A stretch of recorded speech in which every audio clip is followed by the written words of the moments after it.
Hey everyone. Anyone who uses TikTok will know who Charli D'Amelio is, because he's one of the most followed accounts on the app. She's one of those people that's so popular that there's two groups of people. There are those who love her, and then there are those who just hate her for how big she is. Me personally, I always knew who she was, but I never saw much of her stuff on my For You page. But one thing that did catch my attention was a recent event where, to celebrate the release of a new popcorn brand of hers called Be Happy, she went out to dress up as a Walmart employee. And I don't have to explain that someone with over 100 million followers on TikTok is probably a millionaire. And in this video, you can see how kind of tone deaf she is, with her making it seem that this shit retail job is incredible. One thing I love talking about on this channel is TikTok. The rise and fall of so many TikTok creators, it feels like a weekly event at this point. Now, a lot of people like to bet on racing, they like to bet on sports, but honestly, the biggest thing you could bet on right now is how long a TikToker's career will last before they get into some kind of drama. I've already talked about World of T-shirts, this guy that goes around New York basically threatening to sue everybody. What is that? I love this guy so much. I didn't know what monkey meant. I'm autistic. I didn't know. Shame on you taking advantage. Shame on you! I'll sue your for millions of dollars. Millions of dollars. Yeah, he definitely has $1 million. To be honest, even though he seems, fucked up, he's probably the most mentally stable man in New York. Funny French guy that just does this, that's his entire bit. By the way, he's basically tapped into every single market imaginable by not speaking a single word.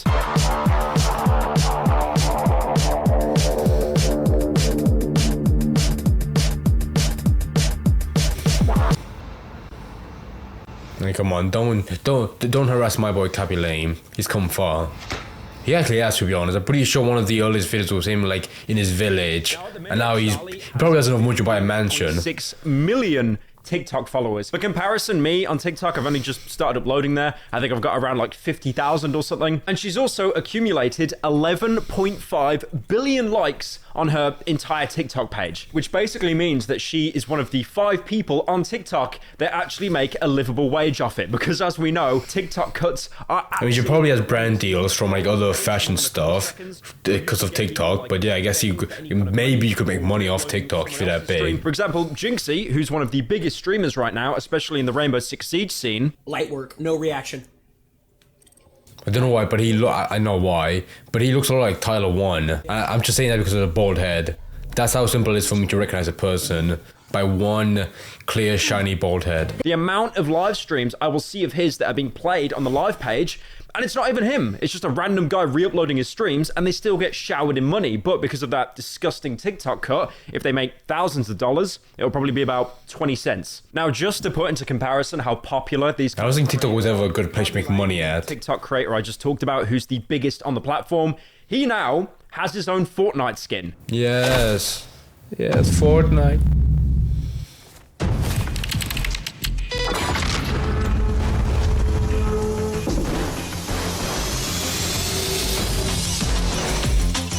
Now, unfortunately, guys... The only thing I like about that skin was that one meme where everyone steals something from that vault and he's the only one who gets arrested. But one thing she does have is a Kardashians ripoff called The D'Amelio Show, which is just basically keeping up with the Kardashians, but instead of being billionaires, they're just millionaires. I just feel held to a very high standard. Do you look at hate comments of yourself? Now, you're probably wondering, what kind of controversy did Charli D'Amelio get herself into this time? Well, recently, she actually did a collab with herself and Walmart. I'll be honest, Walmart seems to be the go-to for every kind of YouTuber or any kind of e-celeb. I remember at one point, Walmart was stacked to the brim with Prime bottles, KSI and Logan Paul's hydration drink, and then pretty much any... So what a weird price. Well, let me go back. $1.88. Also, why wouldn't you round it up to $2, I guess? But that's a pretty fair price compared to UK, where if you're lucky to find it, it's £2. I remember back in the day when this shit was being scalped by every single 12-year-old, it would be up to £5 or more.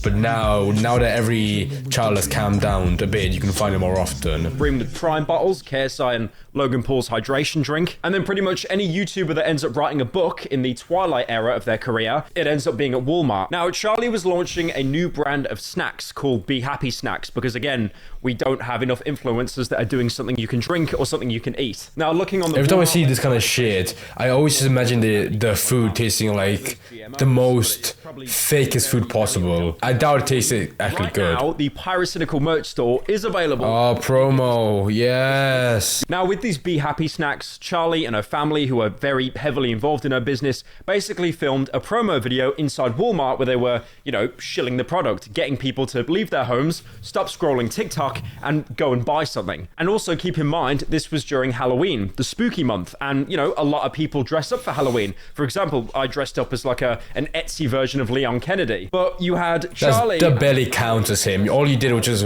have a gun. Oh, look, I'm Leo now. They were dressing up as a 9-to-5 worker. So basically what they did is working at the Walmart checkout, scanning items and doing a bunch of promotional videos, acting like they're having the time of their life, when, as we all know, working in retail is one of the most egregious things you could ever do. So they... Yeah, I think it would have been a better promo if they had like some disgusting 40-year-old guy that's like 200 pounds fat, just sweating around the entire store selling the popcorn. That would have made me fly to America just to buy like an entire pack of this shitty ass popcorn. But to be honest, I kind of get on one side because this might be like a kind of like a fan meetup where you can go to Walmart and see Charli D'Amelio and buy her popcorn. But I get what he means. That looks kind of annoying for you to like dress up as like a 9-to-5 worker, looking like you're having the time of your life, when in reality you've probably never worked this kind of job ever in your life, and you've always been pampered like a kid. And she does seem like the kind of person who feels kind of spoiled. I mean, she was never seen. I think people dislike her because she's so popular, but I've never really seen people hate her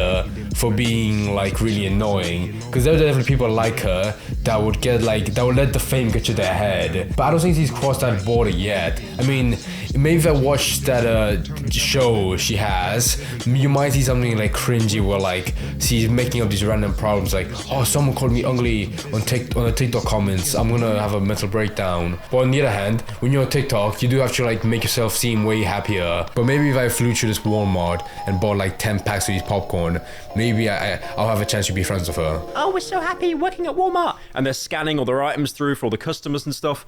And people started to catch on that it's very out of touch for a family of multi-millionaires to basically be LARPing as Walmart employees. Almost. Okay, let me see exactly how much she's worth. God damn, 30 million. I mean, you've got this. How the fuck did he show up? Oh, what a coincidence. But yeah, there's no point in me checking like her siblings' net worth as well, because yeah, the probably just by the simple connection with her has probably made them a couple of millions as well. So look at them. Acting like they're having the time of their life when working in retail is just it is complete hell. I have never heard of a single person that said, oh yeah, in my young adult years when I worked in retail for 5 to 7 years for extra pay to pay off my 80 grand uni debt, that's fine. What's wrong with that? It's so much fun being chased. I mean, okay, to put it into perspective, they have literally made a horror game where you play in retail. Corey Kenshin played it, Markiplier played it, a lot of people have played it, but that just goes to show how horrible the experience is. Now, if you want to see someone... That's a pretty good game, but I feel a lot of people like it way more because they have actually had experience. I mean, I've never worked retail. I've worked other jobs, but not retail. But I'm sure if I had that kind of like... fucking experience, I would like the game more because I can like relate to it better. And this got me thinking, if she wanted to like go as far as to like dress up as like a Walmart employee, she should have like a segment in the show where she like works for like a week, like working 9 to 5 at Walmart, and just see her miserable and how much she hates it, because that would be somewhat interesting to see, to be honest. Brutalized, you don't go onto Live Leak, you actually go onto the TikTok comment section, because some of these comments are just tearing them apart. So glad you're having fun. I work full-time and go to school full-time and can't afford to move out, but have fun. Watching this after working 2 jobs, both 8-hour shifts. Wish I could just pretend. It is crazy to think that if you reach that level of wealth, you can basically go down to where the muggles work and then LARP as them. It actually reminds me of the video that Critical made over a year ago where another YouTuber in the UK did a similar thing where they basically worked in McDonald's for a day, acting like it was the most wholesome experience ever. I think it was a sponsorship, to be fair, so they had like a money gun pointed at their head, but still, I think that one was way worse because it just felt, because compared to Charli D'Amelio, who I think just made like a short TikTok, this one was just like an 8-minute long video where the guy was just faking his happiness, being like, oh my god, this is how you make a Big Mac. this place is awesome, and it just felt so forced. And I think this one was more because of a partnership they did with McDonald's to motivate young people to like get a job at McDonald's and get rid of the stigma that like it's miserable.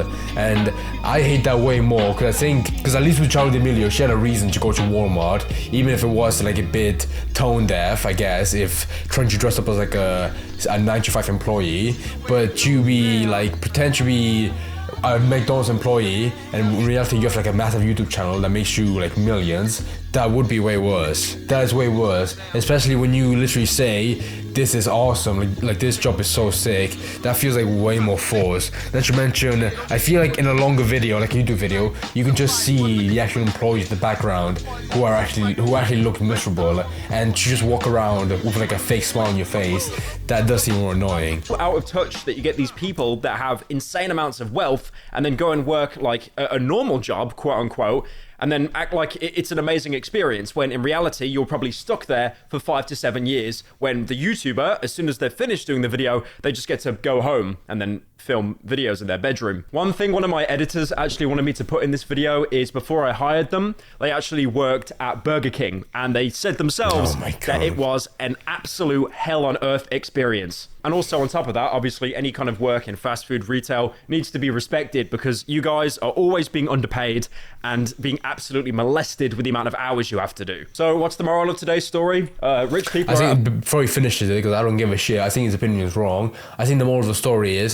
to I think TikTok stars should be paid 10 times more because of the grueling work it takes to become like that kind of celebrity. I mean, you could see in that TikTok of Charli D'Amelio, she was actually like sweating because of like how hard she worked. Not as faking as like a Walmart employee, but as a TikTok star.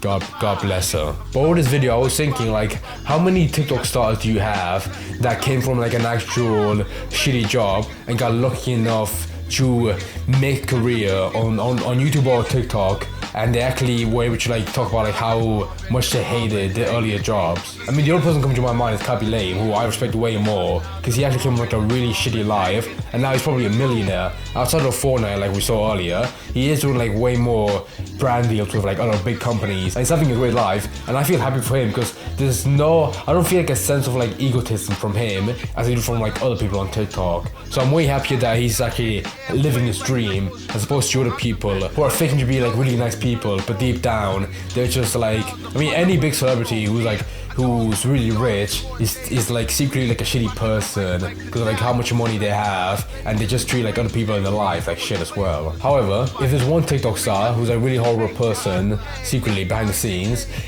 if the best way to like earn everyone's respect is to like do this, but like way worse, like going to someone's like a coal mine in Africa and like just breaking your back and getting coal over your face, that would honestly, all jokes aside, probably would get everyone's respect for you. Absolutely.